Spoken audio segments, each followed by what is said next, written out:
So of course, like, an idea of this is conducting kind of strategic research, and that's what we're really going to be talking a lot about. The idea that you're not just flailing around out there hoping that it all comes together, and then when you either run out of time or have the required page amount, you turn it in. Like where anything could kind of blow you off course at any time. Having a strategic research, having a research plan is really what we're going to be doing. And that idea that like time management is a huge portion of this. The idea that like maybe you have a research paper due on the same day that you have a math test or a math final. You can change your schedule so that you can be finished with your paper the week before, whereas you cannot decide that you need to put the math final off for another week in many instances. Organization, and time management and organization go hand in hand. You don't want to, you don't want to go sit in front of the computer for 3 or 4 hours and not have anything to show from it. Being able to put together, having a research question, being able to build an outline, and we talk about all these things as we move through the class. Those times when you just kind of keep running up into a brick wall, it doesn't really help your research paper to just sit there butting up against that brick wall for like an hour or two. If you're well organized and you have a strategy and you have an outline, there'll be other parts of your research or your paper that you can attack if you are kind of like, oh, this is just not coming. I've sat here for 15 minutes. I'm not finding an article that will help. I've got this other part of the paper that I can work on. I can develop this part of the argument, or I know that I need to find a good definition for this. That you can kind of, work on it from different angles because you know what the finished project will look like.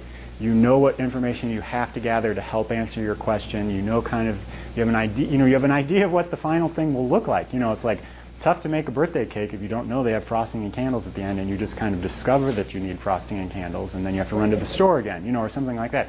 Having an idea of what the finished product is supposed to be will allow you to attack it from different angles. Like, oh, the cake is baking, this would be a good time to make the frosting, rather than, those kind of things. But having an idea of what it looks like is really important. Knowing what kind of tools you have available. Hopefully in this class I'll introduce you to all the tools that we have available to you as students here at TBCC. As you move on to different colleges or different careers, you have different tools.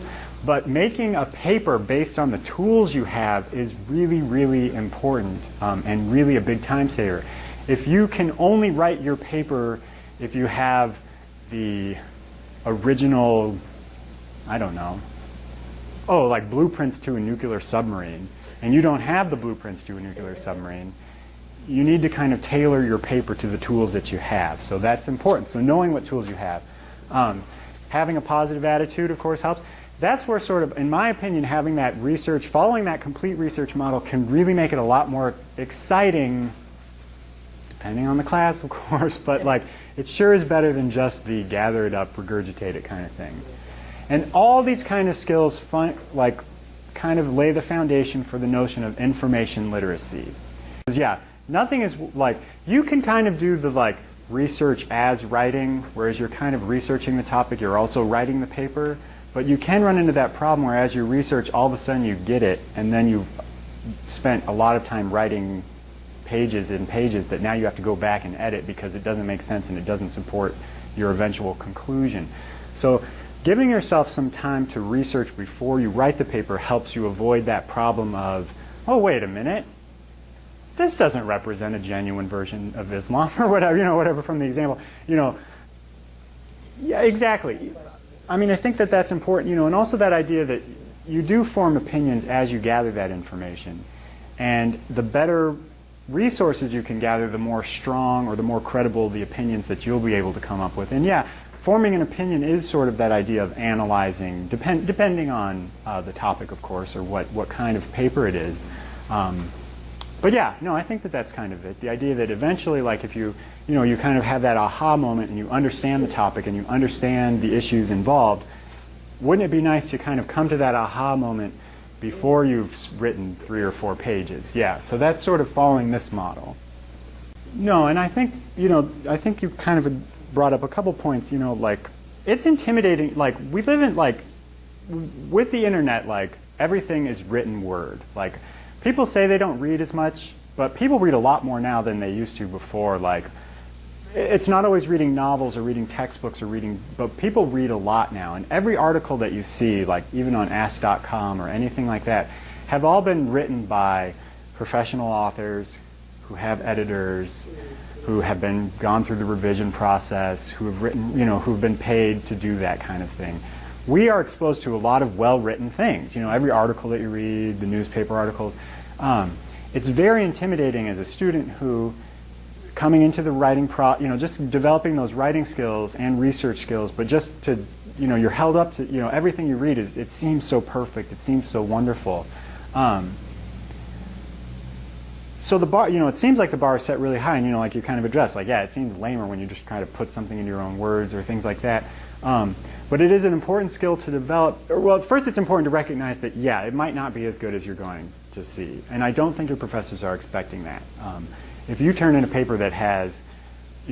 research paper that is well argued, it moves logically through, you make your argument, and there's no bizarre paragraph shifting around. If you do something simple really well, your professor will be happy and you will receive a good grade. It doesn't always have to be these really, well-written can be direct, concise, moves along, and you'll get better as you go, but like a professor's not going to be like, if I saw this in the newspaper or if I saw this in a book, I would be like, what? Everyone recognizes that you're students, and certainly there's a bar, but the majority of the articles that you read on the internet or in articles are written at a higher level that people are developing. If you had a team of 3 researchers and 2 editors, your papers would look like that.